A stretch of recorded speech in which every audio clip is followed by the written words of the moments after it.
नमस्कार। आज का हमारा टॉपिक है कॉस्ट बेनिफिट एनालिसिस और ये नर्सिंग मैनेजमेंट का एक इम्पॉर्टेंट क्वेश्चन है। इस पे से ये क्वेश्चन आता है, इम्पॉर्टेंट है। तो कॉस्ट बेनिफिट एनालिसिस क्या है? किसी भी चीज़ को हम खरीदते हैं तो उसकी कॉस्ट क्या है और उस चीज़ से हमें क्या बेनिफिट मिलता है। जैसे कि कोई भी हमने एक जनरल घरेलू कोई भी चीज़ खरीदी, मान लो कि हमने मिक्सी खरीदी और उसका जो कॉस्ट है और उससे हम जो बेनिफिट करेंगे या बेनिफिट हमें मिलेगा उसका एनालिसिस करना कि कॉस्ट के बजाय हमें बेनिफिट ज़्यादा मिल रहा है तो हमें लाभ हो रहा है, तो वो ही यहाँ पर क्या कहलाता है, कॉस्ट बेनिफिट एनालिसिस। उसी तरह से जैसे नर्सिंग मैनेजमेंट में कह सकते हैं हम या मेडिकल फील्ड में कह सकते हैं कि किसी ने कोई हॉस्पिटल बनाया और उस हॉस्पिटल की क्या कॉस्ट आती है और उसके क्या बेनिफिट मिलते हैं, उसका एनालिसिस करना, उसको चेक करना, उसका इवैल्यूएशन करना ही क्या कहलाता है, कॉस्ट बेनिफिट एनालिसिस। तो कॉस्ट बेनिफिट एनालिसिस क्या है? Is a tool. इसको किस तरह से काम लिया जाता है? एक औजार की तरह यूज लिया जाता है, which is useful in setting priorities.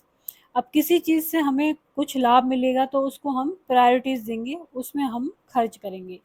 तो इससे हमें प्रायोरिटीज़ का पता लगता है for various courses of action, जो भी हम एक्शन लेंगे टू मीट ऑब्जेक्टिव। जैसे कि हॉस्पिटल का एक ऑब्जेक्टिव बनाया गया कि इस तरह से हॉस्पिटल खोलने से हम इन पेशेंट्स को क्या करेंगे, इलाज देंगे, वो भी एफिशिएंट इलाज देंगे।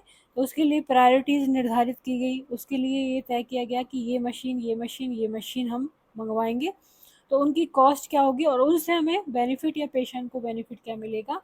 तो उस तरह से प्रायोरिटीज़ यहाँ पर फिक्स की जाती हैं, किसके द्वारा? कॉस्ट बेनिफिट एनालिसिस के द्वारा। And provide an estimate of the net financial value associated with each course of action.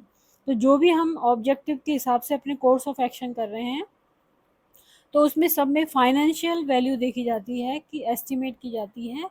जैसे कि कोई भी कोर्स ऑफ एक्शन है, जैसे कि मैन पावर कितनी लेनी है हमें, लेबर क्या लेनी है, मटेरियल क्या क्या लेने हैं, इक्विपमेंट क्या क्या लेने हैं, फैसिलिटीज़ क्या क्या लेनी है, उनकी कॉस्ट और उनके बेनिफिट। तो एक बार वापस से देख लेते हैं इसकी definition. The cost benefit analysis is a tool which is useful in setting priorities for various courses of action to meet objectives and provide an estimate of the net financial value associated with each course of action. अब इसमें क्या होता है, all inputs and outputs have to be converted into monetary terms. Money के terms में इनको जो भी इनपुट हैं, जैसे कि हमें मैन पावर लिया और उसका क्या रिजल्ट निकला, वो सारी चीज़ हम मॉनेटरी टर्म्स में देखते हैं इसमें। Because all inputs cost, input का मतलब क्या हुआ, कॉस्ट, हम किसी चीज़ में कितना खर्च कर रहे हैं। एंड ऑल आउटकम, जैसे कि बेनिफिट जो मिल रहा है, और वैल्यू इन मनी की टर्म में सब चीज़ें इसमें कन्वर्ट की जाती हैं पहले। नेक्स्ट आता है example of some output for cost evaluation are as follows. अब आउटपुट जैसे कि इनपुट और आउटपुट हम देखेंगे तो पहले है कॉस्ट ऑफ डिपार्टमेंट, जैसे कि blood bank, ICU, obstetric suit, operating room, medical nursing units हैं, उनमें क्या कॉस्ट आ रही है, कॉस्ट पर मील क्या आ रही है, कॉस्ट ऑफ इमरजेंसी सर्विसेज क्या है, cost of full time employ per bed, एक बेड पे कितने एम्प्लॉय हैं उसकी कॉस्ट क्या आ रही है, cost of laboratory services, cost of radiology services, cost of laboratory test per admission, हर एडमिशन पे लेबोरेटरी टेस्ट की क्या कॉस्ट आ रही है। Then cost of linen per patient per day, cost of maintenance की कॉस्ट क्या है, cost of nursing man hours per day, cost of outpatient laboratory, जो ओपीडी बेस्ड लेबोरेटरी टेस्ट आ रहे हैं उनकी कॉस्ट क्या आ रही है, cost of out patient radiology services, cost of radiology procedure पर एडमिशन, डायरेक्ट एक्सपेंसेस कितने हो रहे हैं पर डे, इन पेशेंट कॉस्ट क्या आ रही है पर डे, ये सारी चीज़ें चेक करनी होती हैं। अब कॉस्ट बेनिफिट एनालिसिस में हम क्या स्टेप फॉलो करते हैं, पहला एक क्लियर स्टेटमेंट होना चाहिए सबसे पहले ऑब्जेक्टिव का, कि यदि हम किसी जैसे हॉस्पिटल को रन कर रहे हैं या कोई क्लिनिक रन कर रहे हैं तो उसका ऑब्जेक्टिव क्या है। Identify all alternative action that can achieve objective, अब उसके लिए क्या क्या एक्शन लेंगे हम जिससे कि वो हम लक्ष्य अपना प्राप्त कर सकें। Identifying all cost and all benefit with each alternative, यानी हर एक चीज़ का जो भी कोर्स ऑफ एक्शन लेंगे उसका कॉस्ट और बेनिफिट जो जो उसके अल्टरनेटिव होंगे उसका आइडेंटिफिकेशन करना। Then converting all cost and all benefit for each alternative to monetary value, फिर हर जो भी हमने कॉस्ट और बेनिफिट लिया है हर एक एक्शन का उसको कन्वर्ट करना किसमें, मनी वाली टर्म में।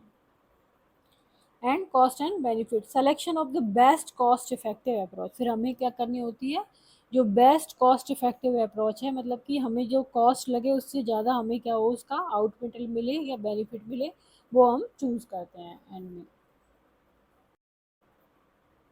देन आता है nurse administrator and cost benefit analysis. Nurse administrator और कॉस्ट बेनिफिट एनालिसिस में क्या रिलेशन है।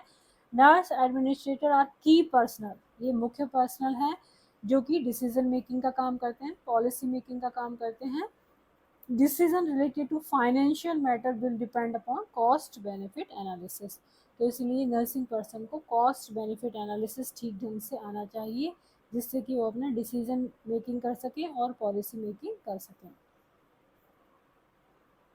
नॉलेज ऑफ कॉस्ट होनी चाहिए। Cost benefit analysis will help you as a nurse administrator in knowing the reason for increasing cost of services. As a nurse administrator you can contribute in analyzing the cost of service, cost of service आप जान सकें, provide financial management data आप दे सकें, plan strategies which help in reducing the cost of service and improve consumer satisfaction, तो इस तरह की strategy बनाएं जिससे कि उस पर्टिकुलर सर्विस की कॉस्ट तो रिड्यूस हो जाए और कंज्यूमर सेटिस्फेक्शन उसका ज़्यादा हो। Participate in improving the profitability of the organisation and help ill effective services to the patient, तो ऑर्गेनाइजेशन की जो प्रॉफिट की वो है वो बढ़े, इस तरह से पार्टिसिपेट करें और पेशेंट को अच्छी सर्विसेज दें।